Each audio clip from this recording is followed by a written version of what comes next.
Hello everyone, this is New World Updates and here are the events that happened in the Russia-Ukraine war, and today marks 427 days of the war. In Bakhmut, the PMC Wagner broke through the defense of the armed forces of Ukraine in the west of Bakhmut and threatened the armed forces of Ukraine with a new boiler. The situation in the Bakhmut direction remains extremely difficult. PMC forces have advanced 2 blocks to the western outskirts of the city. In the center of the city, the Wagners managed to reach Tchaikovsky Street, where heavy fighting is now taking place. Along Pavel Novgorodtsev Street and 2nd Lesnaya Street, the Wagners are intensively trying to connect the 2 assault groups, threatening to encircle the armed forces of Ukraine to force the Ukrainian units to abandon their positions. In the area of the center, which is almost to the west and in the north of the city, the Wagner forces advanced along Levanivskago, Soborna, Lesya Ukrainka streets and in the area of the meat processing plant along the same Tchaikovsky Street. Heavy battles are going on for the territory of the military unit, close to the block of high-rise buildings in the north. In the north of the gray zone of Bakhmut, shooting battles continue along sections of Tolbukina, Irina Levchenko and Pobeda streets. Along the section of Polovaya Street and the first lane of Pushkin, the Russians are conducting active offensive operations to break through to multi-story building. In general, 85% of the city of Bakhmut is already under the control of PMC Wagner detachments. 7.3% are still units of the armed forces of Ukraine. And approximately 7.4% of the city's land area is a disputed gray area where PMC attacks are taking place. Russian forces have increased airstrike on the position of the Ukrainian formations in the southern front in the Kherson region. Recently, the Russian aerospace forces have been actively using bombs with universal planning and correction modules, UMPC, which make it possible to accurately hit targets without entering the air defense coverage area. One of the targets was the position of a Ukrainian center south of the Maritime Special Operations Center on an island in the Dnieper Delta, which was located in the building of the Fish Inspection Post. On the morning of April 24th, 2 Fab 500 bombs flew there at once. At the time of arrival, there were at least 10 members of Ukrainian formations, all of whom are presumably dead, because the houses on the swampy islands near Kherson stand on stilts and are not equipped with basements where you can hide from the strike. In the Volgograd direction, assault groups of Marines of the 155th Brigade of the Pacific Fleet of the Russian Armed Forces are engaged in shooting battles on the outskirts of the city, as well as in the forest belt north of Nikolsky Dachas. Artillery duels continue along the entire front line, which significantly limits the offensive capabilities of the parties. In the air, drones are also actively used. In recent weeks, the Russian aerospace forces have also increased the use of Fab 500 high-precision bombs with planning and correction kits against Ukrainian strongholds located in multi-story buildings in Volta.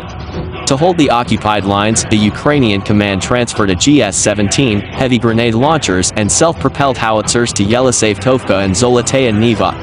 To north of Avdivka, servicemen of the 132nd Separate Guards Motorized Rifle Brigade of the Russian Armed Forces have made further advances from the H-20 highway to the railway going from Okeredno to Nova Bakhmutovka, expanding the bridgehead to Krasnogorivka. The command of the 35th Naval Infantry Brigade of the Ukrainian Navy transferred additional units of the 88th Battalion of the formation to the Novokolinovo-Karamik line. To the south, the assault detachments of the 1st Slavic Brigade of the Russian Armed Forces, with fire support from tanks from closed positions, managed to move forward in the northeast of Vodyanoy, occupying one of the strongholds of the 53rd Ombre of the Armed Forces of Ukraine. Fights around Avdivka are going on for every meter. Both sides are actively involved in counter-battery fight. At the same time, the bombers of the Russian aerospace forces increased the intensity of the use of air bombs from the UMPC on Ukrainian positions. South of Pervomaysky, Russian troops, supported by heavy armored vehicles, are attacking strongholds of the armed forces of Ukraine in the Nevelsky area. During several days of fighting, the Russian armed forces entrenched themselves southeast of the settlement.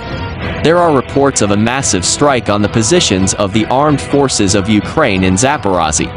According to preliminary data, strong arrivals of large-caliber rocket artillery, a fire and explosions of ammunition were recorded in the area where the 65th Mechanized Brigade and the 23rd Khortytsia Public Order Brigade are located near the village of Shcherbaki in the Orikhovsky direction.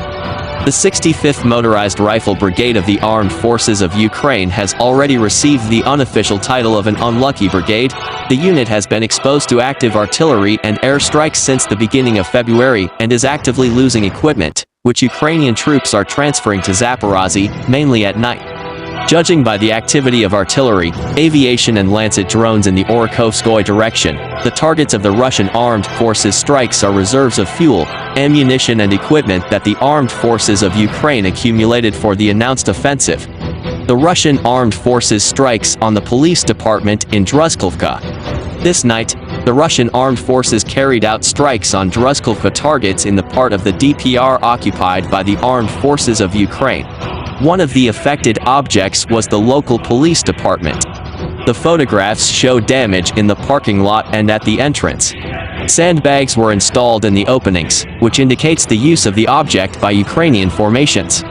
Officially, local authorities reported 3 injured police officers, although the actual number of casualties may be higher. In other news of the day, a large-scale fire has broken out in a Russian village in the Urals, burning down more than 90 houses, shops, a school, a hospital, and a correctional facility. Firefighters are unable to extinguish the fire. 1 person has been reported dead. Also, a fire broke out at a Russian cultural center in Nicosia. The fire in the Russian cultural center in Nicosia has been extinguished. Footage from the scene shows significant damage to the building. There are no casualties in the fire at the Russian Center for Science and Culture in Nicosia. Everyone in the building was evacuated, a representative of the Russian embassy said. The Russian ambassador arrived at the scene of the fire. Earlier it was reported that Molotov cocktails were thrown into the building. Today, according to the Russian Ministry of Defense, a MiG-31 fighter jet crashed during a training flight in the Murmansk region. It's caught fire whilst at mid-air. According to available information, the 2 pilots ejected after getting the MiG-31 out of the populated areas. The MiG-31 jet crashes into lake. The 2 pilots are doing fine.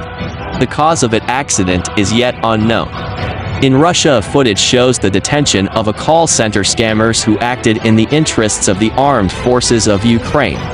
According to the department, the detainees presented themselves as employees of the Russian law enforcement agencies as well as employees of financial institutions.